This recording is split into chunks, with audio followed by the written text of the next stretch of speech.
It's crazy. Yes, it's true. I am hearing impaired. No, I am not deaf. I just don't listen for shit.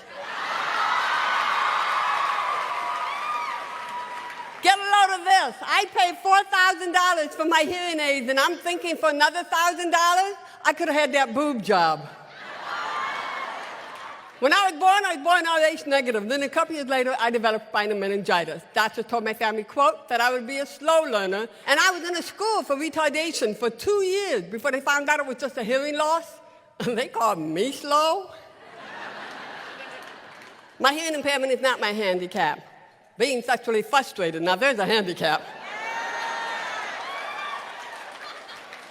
I've not had a date in 3.5 years. And I don't know if it's because I haven't heard the phone ring or what.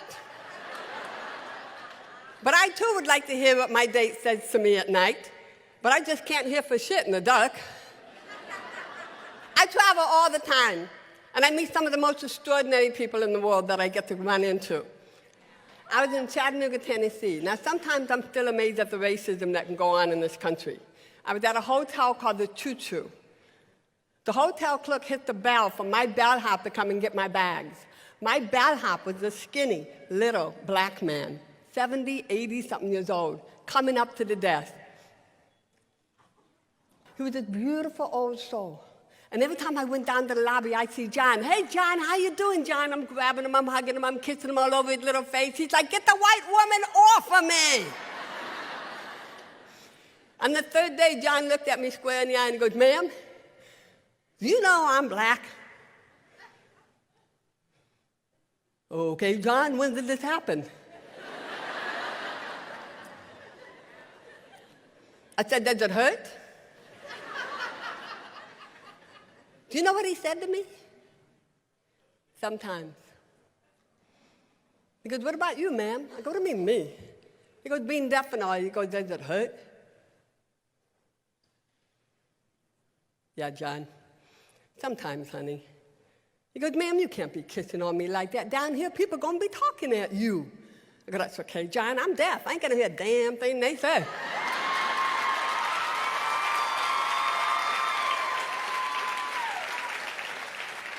All anybody ever wants out of life is to be treated with respect.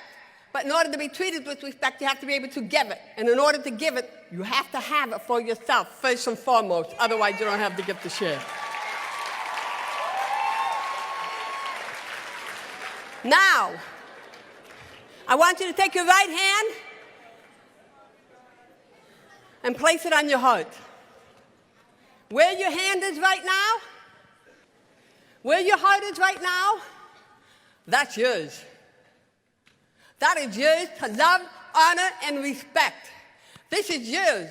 There's only one of these. You're it. You're it. This is for you to love, honor, and respect. And when I say love, I don't mean getting in front of the mirror and start kissing yourself. How many in this room right now have to forgive somebody? Put it up. I want to see it.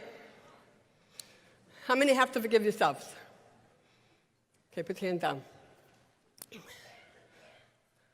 My dad was molesting me when I was young.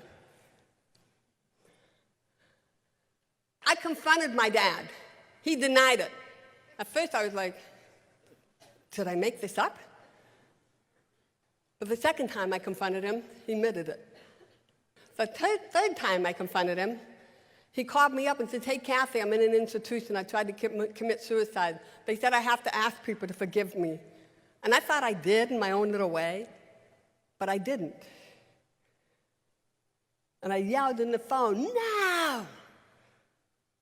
So I canceled my job in Chicago, only job I ever canceled, flew home, went into the doctor's office, and I said, looked at my dad and go, what the hell were you thinking? Why did you say the things you said when you were touching me? What were you looking?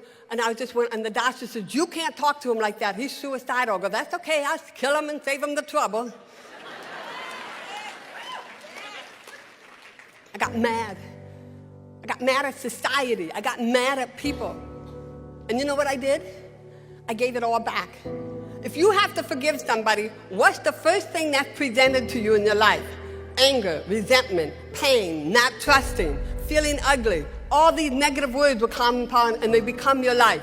That is your other people's shit you're carrying. It's not yours.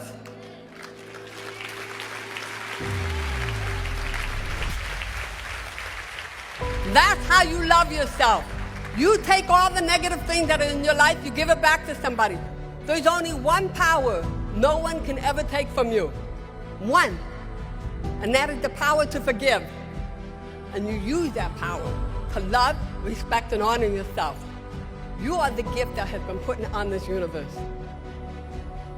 I have no regrets. I get to love unconditionally to the point where you can forgive. To forget, that's what you want for you.